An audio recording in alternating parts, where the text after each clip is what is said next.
Sejam bem-vindos a mais uma aula do curso sobre comércio eletrónico transfronteiriço, seus benefícios, barreiras e oportunidades de negócio, com foco nos países africanos lusófonos, promovido pela Comissão Económica das Nações Unidas para a África e pelo IDEP.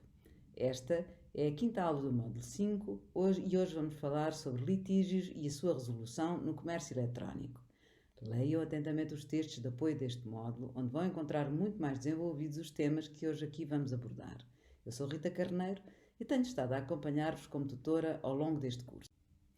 Embora muitos litígios em matéria de comércio eletrónico resultem de questões legítimas, tais como desacordo sobre condições, horários e outras considerações comerciais, os litígios em matéria de comércio eletrónico também podem ser originados por má-fé.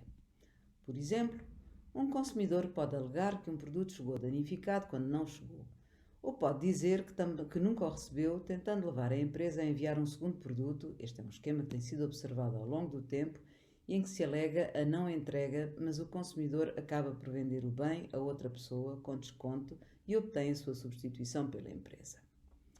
Do lado dos vendedores, as empresas podem rejeitar pedidos legítimos de devolução ou reembolso, ou podem enviar propositadamente um produto danificado. Tenham atenção que, por vezes, isto não é um mal em si.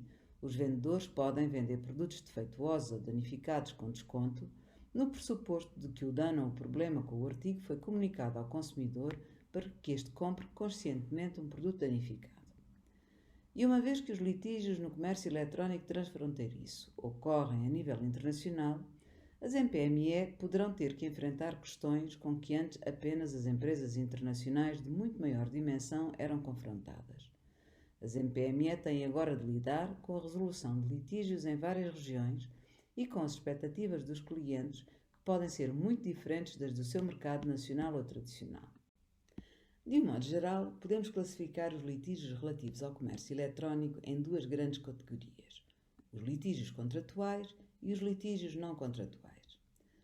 Os litígios contratuais são indiscutivelmente mais fáceis de compreender e mais fáceis de resolver, ou pelo menos são-no potencialmente, porque em muitos casos são violações ou alegadas violações de disposições contratuais escritas.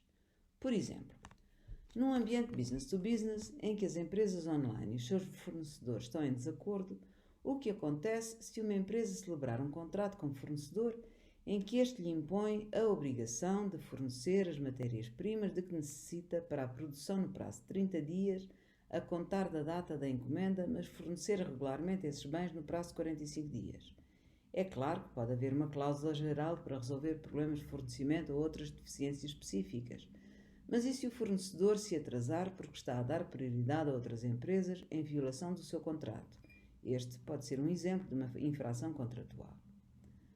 Num ambiente business to consumer, existem vários litígios contratuais. Os litígios podem surgir por falta de pagamento ou de entrega, deturpação da funcionalidade de um produto, violação de dados, entre muitas outras coisas. Por outro lado, e para dar apenas um exemplo, se uma empresa concordar, lembre-se que uma compra é um acordo para fornecer um bem ou serviço mediante remuneração.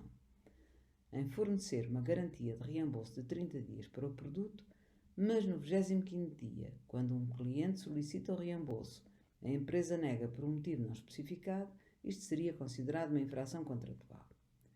Noutros casos, aspectos como a partilha de dados e a utilização da imagem de uma empresa por plataformas ou anunciantes podem dar origem a violações contratuais.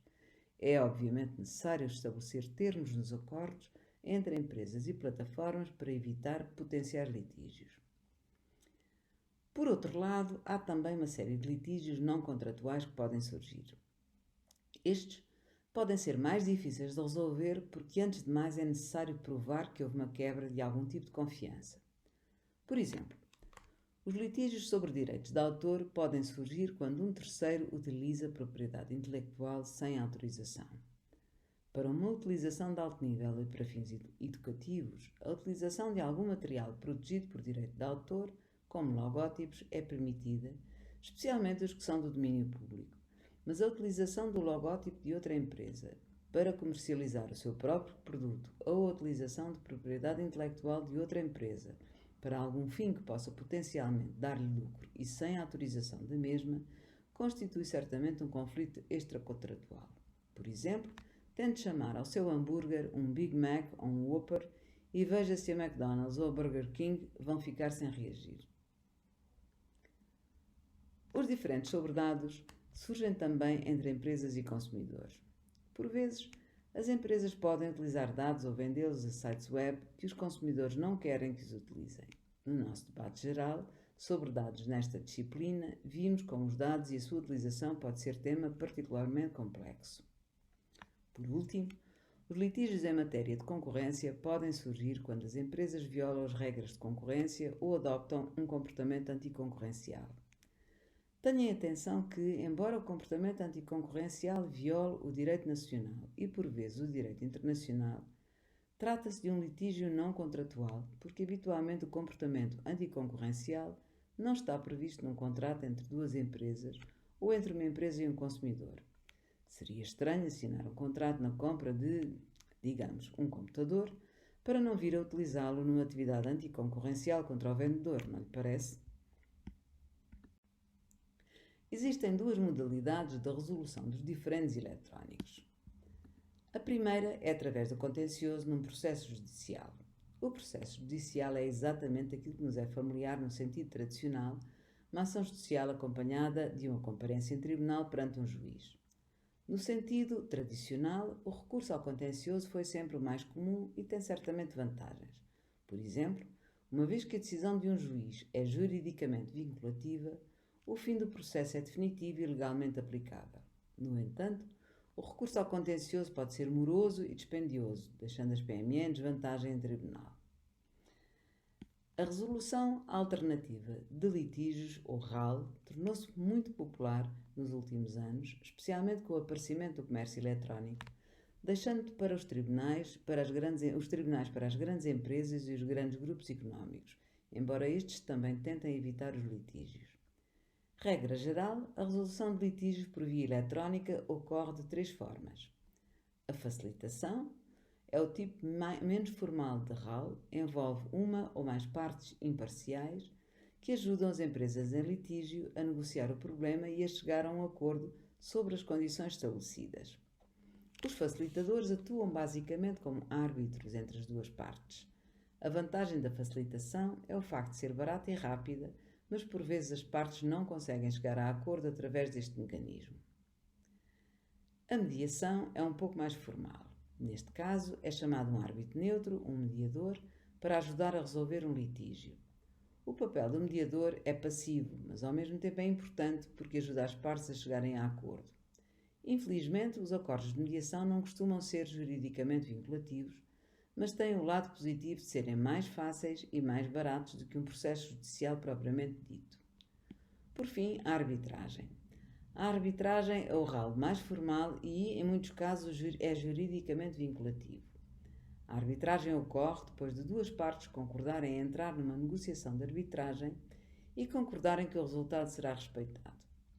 As partes em litígio apresentam ao árbitro as provas e os seus argumentos e o árbitro toma uma decisão sobre o caso.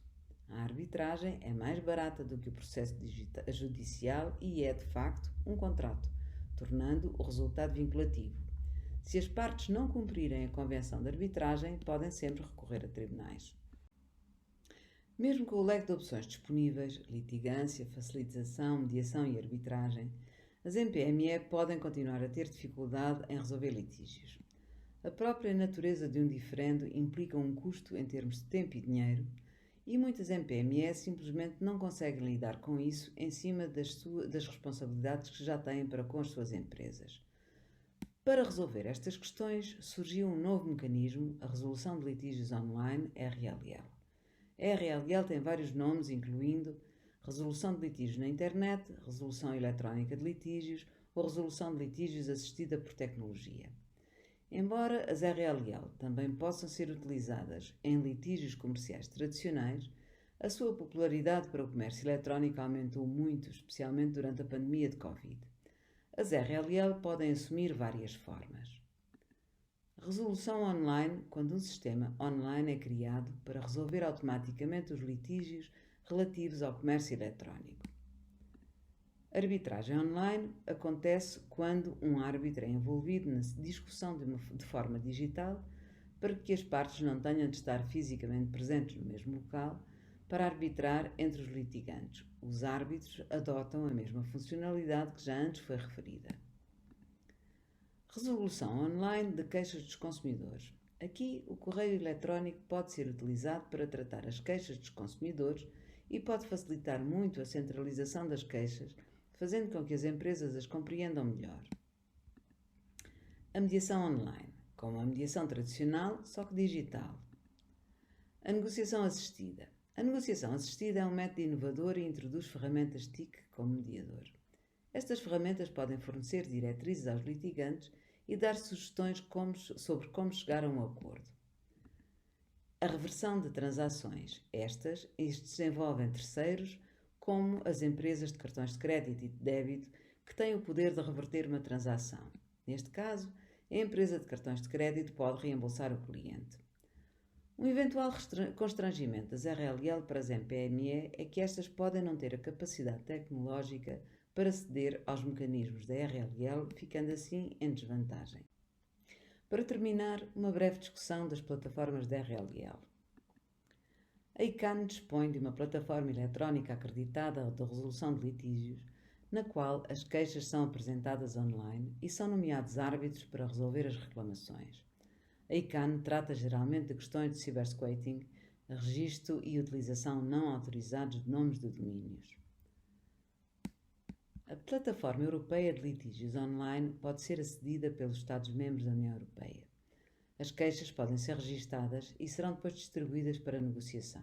Em média, são registadas cerca de 2.000 queixas por mês através desta plataforma. O SquareTrade é um site web de resolução de litígios que utiliza ferramentas TIC para resolver problemas. A negociação direta e a mediação são as modalidades oferecidas pela plataforma e, se for necessário subir nível, pode ser chamado um mediador profissional.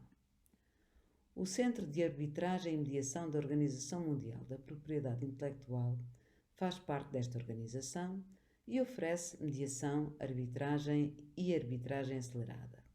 As entidades privadas podem resolver litígios nacionais ou transfronteiriços através desta plataforma. É importante notar que, embora a RLL seja útil e promissora, em África ainda se encontra numa fase muito incipiente. Como tal, não existe um mecanismo RLL continental em África, mas no âmbito da Zona de Comércio Livre Continental Africana está a ser criado um mecanismo que constituirá a primeira plataforma de resolução de litígios em África. O mecanismo da ZCLCA não está a ser criado exclusivamente para os litígios digitais, mas, como é óbvio, as empresas de comércio eletrónico poderão recorrer a ele e retirarão, sem dúvida, benefícios da sua intervenção. Terminamos por hoje. Como tenho recomendado, leia os textos de apoio onde encontra muita desta informação mais desenvolvida e participe no fórum deste módulo para colocar questões, dúvidas ou dar o testemunho da sua experiência, bem como interagir com os restantes participantes. Obrigada pelo seu tempo e até breve na sexta e última aula do módulo 5 e deste curso.